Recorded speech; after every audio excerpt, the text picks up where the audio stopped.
Moi, c'est Antoine Delaunay, alors je suis pas politique, je ne suis pas élu, c'est la moitié de la salle. Je pense que je fais partie de la deuxième partie de la salle. Ce sont des gens qui sont un peu conscientisés sur les transports, sur les problématiques de transport. Il y a des cyclistes, manifestement, il y a des gens qui s'occupent des transports en commun, etc. Moi, j'avais une question en deuxième phase, en première partie, faire part de mon expérience personnelle, mes études, ma carrière. J'ai beaucoup fait des grandes villes où il y avait du métro. On a parlé de Marseille, on a parlé de Rennes, on a parlé de Lyon. Je me suis toujours déplacé en métro, toujours en vélo et en métro. Et je suis arrivé à Bordeaux il y a 5 ou 6 ans, et je me rends compte que pour la première fois de ma vie, je prends la bagnole. Donc ça me pose vraiment souci. Alors, je suis venu en vélo ce soir, je me déplace autant que possible en vélo, mais sur certaines distances, je ne peux pas. Donc je prends ma caisse. Voilà.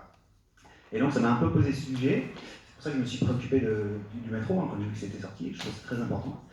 Mais j'ai quand même remarqué du coup de mes expériences métro, il y a quand même un sujet, c'est que un métro, à part à Paris, où il est hyper maillé, hyper dense, et où on peut aller de partout à partout avec, dans les métropoles type la nôtre, ou les petites que j'ai citées avant, on a forcément une ou deux lignes, ou trois, et on ne va pas de partout à partout. C'est-à-dire qu'avant, on a un accès au métro, après on a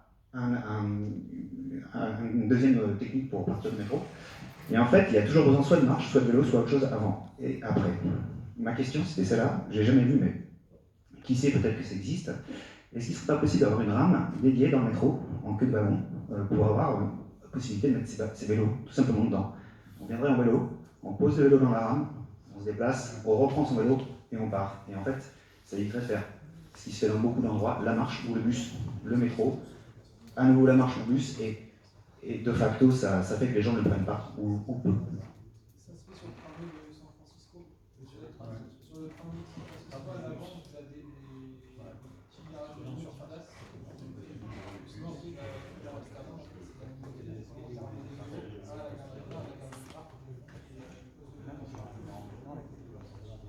Donc apparemment ça se fait quelque part. Et ça se fait aussi, alors Paul me confirmera, c'est notre référent vélo avec Antoine. Il y a, je crois, Copenhague et Amsterdam dans lesquels il y a des systèmes aménagés où vous pouvez descendre avec votre vélo. Donc ça suppose des batteries d'ascenseur pour descendre à quai avec votre vélo et pour pouvoir monter avec votre vélo. Évidemment, ça suppose aussi sans doute un système métro assez large et donc on ne tombera pas sur le même gabarit qu'à Toulouse ou à Rennes, plutôt sur un gabarit plus large, type 3e ligne de métro de Toulouse.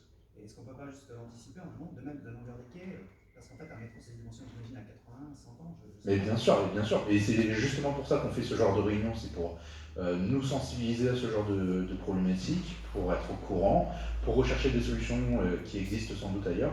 Donc votre question est tout à fait bienvenue et on se renseignera plus en amont sur ces questions-là. Nous, ce qu'on étudiait davantage, c'était la question de l'intermodalité avec le double vélo. Vous venez avec votre vélo à la station la plus proche, vous prenez le métro, vous redescendez du métro, vous prenez un deuxième vélo à la station, à votre deuxième station.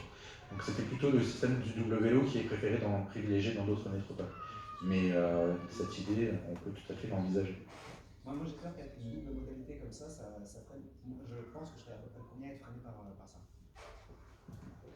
Il y a des questions après de compromis. Est-ce que la place est suffisante? Est-ce que la capacité de transport permettra de transporter des vélos?